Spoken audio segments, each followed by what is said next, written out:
আসসালামু আলাইকুম। সবাই কেমন আছেন? আশা করি যে যেখানে আছেন ভালো আছেন, সুস্থ আছেন। আমি আলহামদুলিল্লাহ ভালো আছি। তো সকালটা শুরু করলাম ফজর নামাজ দিয়ে। তো ফজর নামাজের পর রান্নাঘরে আসলাম। আসার পরে দেখি রান্নাঘরটা রাত্রে পরিষ্কার করে রেখেছি। এখন রান্নাঘরটা পরিষ্কার দেখে মনটা একটু শান্তি লাগছে। কারণ ঘর পরিপাটি সুন্দর সুন্দর থাকলে মনে শান্তি, চোখে শান্তি এবং মানসিক শান্তিও। তাই তো সকালবেলা নাস্তা পরোটা বানিয়েছি 2টা, আমি খাবো চা দিয়ে। আর রুটি বানাইছি। তাই তো চা আর ডিম সিদ্ধ দিয়েছি। তাই তো চা বানানো শেষ।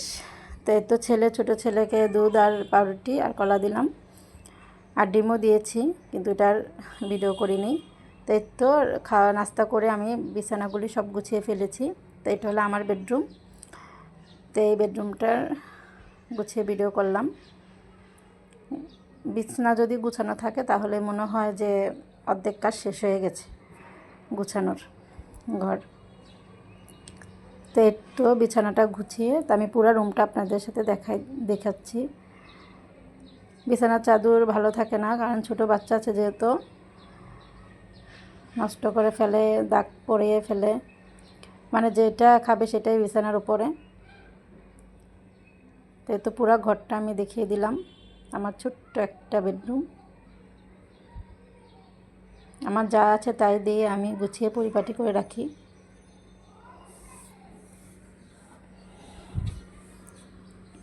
এই তো আমার ড্রয়িং রুমটা, তো বেডরুমটা গুছিয়ে ড্রয়িং রুমটা গুছিয়ে নিলাম।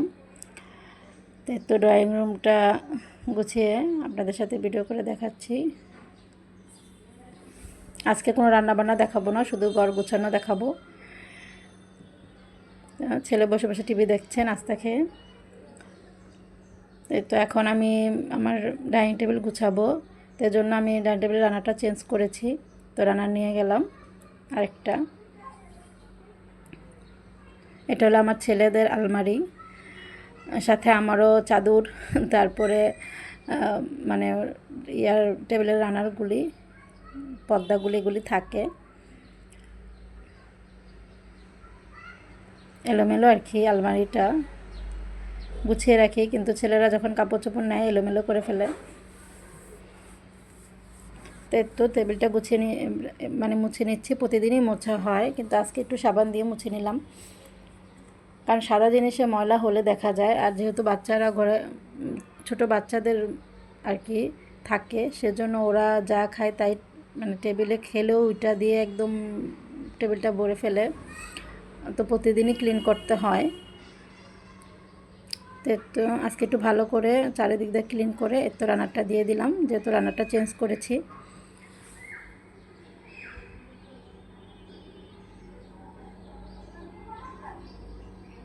তো আজকে রান্নাটা চেঞ্জ করে, একটা মেয়ে মানুষ যে সংসারে যাবে, সেটা ছোট হোক বড় হোক বা এলোমেলো হোক গোছানো হোক, কিন্তু সেই ঘরটাকে একজন নারী পারে গুছিয়ে পরিপাটি করে একটা স্বর্গে তৈরি করতে।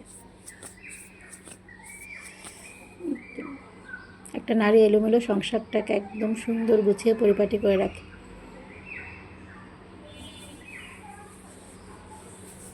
তো আমার পুরো ডাইনিং লুকটা, আর ওইটা আমার বারান্দায় কিছু গাছ আছে, যেহেতু ওই পাশটা ওয়াল, কোনো গাছ রাখতে পারি না, মরে যায়।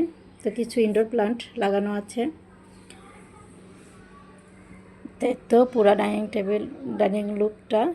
আর এটা ছেলের টেবিল, প্রতিদিনই মোছা হয়, কিন্তু তারপরও তো প্রতিদিন মোছা হয়। এই মোছাটাই ছেলেকে মুছতে বলি, ছেলেকে পরিষ্কার করতে বলি, ও করলেও আমার মনে হয় যেমন পরিষ্কার হয় না, তো আমি আবার করে দিই। তারপরে বলি, কারণ একটু শিখুক, আস্তে আস্তে শিখতে শিখতেই দেখা যায় পরে পুরোটা পারবে আর কি।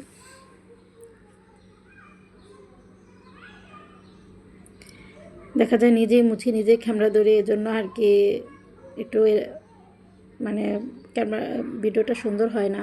তো আপনারা সবাই ক্ষমা সুন্দর দৃষ্টিতে দেখবেন। আর আমার ভিডিওগুলো যদি ভালো লাগে, লাইক এবং সাবস্ক্রাইব করবেন, যাতে আমি আরও ভিডিও তৈরি করতে পারি এবং আরও অনেক কাছে পৌঁছায় আমার ভিডিওগুলো। যেহেতু নতুন অবস্থা, এজন্য ভিডিওগুলি সেরকম ক্লিয়ার হয় না, তার জন্য আমাকে ক্ষমা সুন্দর দৃষ্টিতে দেখবেন সবাই দয়া করে, কারণ ভুল থেকেই শেখা।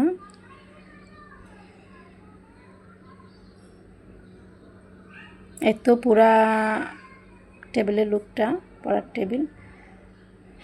আরও টেবিলে পানি রাখতে হয়, যেহেতু ও পড়তে বসলে আর পানি তৃষ্ণা ধরে। এটা রাত্রেবেলা, রাত্রে আমি পুরা মানে রাত্রেবেলায় পুরা কিচেনটা আমি ক্লিন করি।